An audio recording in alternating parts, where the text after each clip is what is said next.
Hi everybody, I hope you're doing well and I hope you had a wonderful Christmas celebration. But as we know as Catholics, the Christmas celebration isn't over. Some traditions celebrated through January the 6th and some traditions celebrated through February the 2nd. So Merry Christmas, and I'm still going to say that to you. So today we're going to talk about the 8 Maids of Milking. I was honored to be asked to do this. I really was intrigued by the idea of each day of Christmas talking about one of the 12 days of Christmas.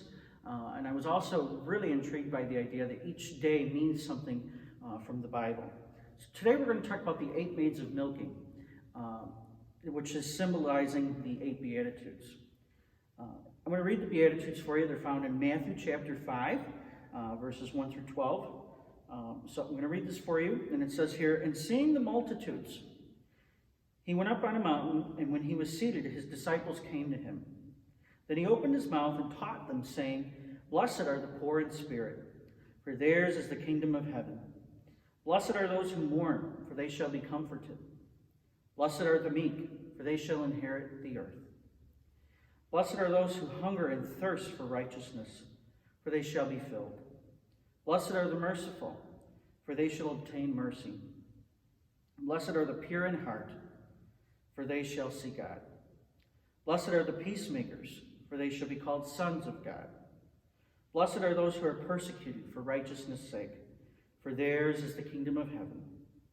Blessed are you when they revile and persecute you and say all kinds of evil against you falsely for my sake. Rejoice and be exceedingly glad, for great is your reward in heaven. For so they persecuted the prophets who were before you." I love that passage. It's one of my favorite passages. And it talks about one of the many ways that Christ models for us how to live. He says that we are blessed during each beatitude. But each beatitude doesn't necessarily sound like a blessing, does it? The word blessed means happy or to be envied. Well, I don't know about you, but it doesn't necessarily thrill me when I'm persecuted or when I'm supposed to be meek. But however, this is the pattern that Christ called us to live when we became Christians. When we came into relationship with Christ, we were called to take up our cross. It says in Luke chapter 9, verse 23. Being a Christian isn't easy, and it doesn't mean that we will always feel comfortable practicing our faith. But it does mean that he is with us, and that's what makes us blessed. When we face these situations, they are faced better with Christ than without him. This year has been one of the biggest opportunities to express each of these Beatitudes.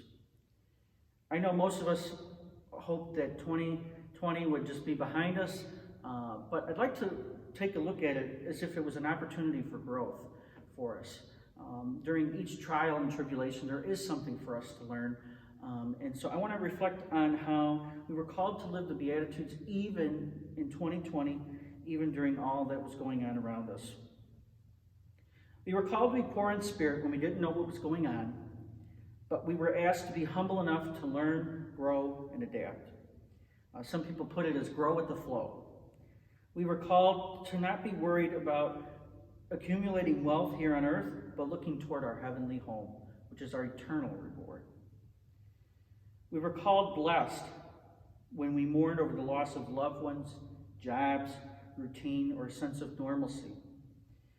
We were blessed because we were called to shift our focus and allow God to comfort us and to be our source.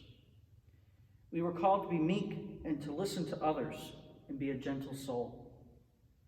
We were called to hunger and thirst for righteousness, to want the thing God calls right, or want the things that he calls right and detest the things that he calls wrong.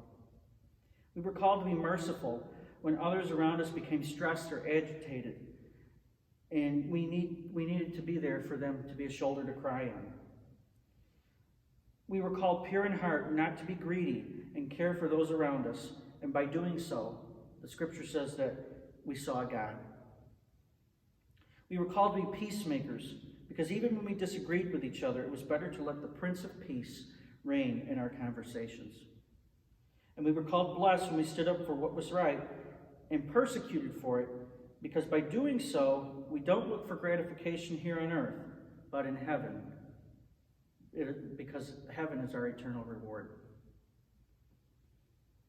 The blessing of these Beatitudes sometimes doesn't seem like a blessing to us, but it really is a blessing. Oftentimes we think of blessings as material things, but as we learned this year, that's not necessarily the biggest blessing of all. Despite the hardships this year, we have been blessed, and God continues to bless his people, and blessings come with hardships. So we ask him to lead us, Lord, today.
To see and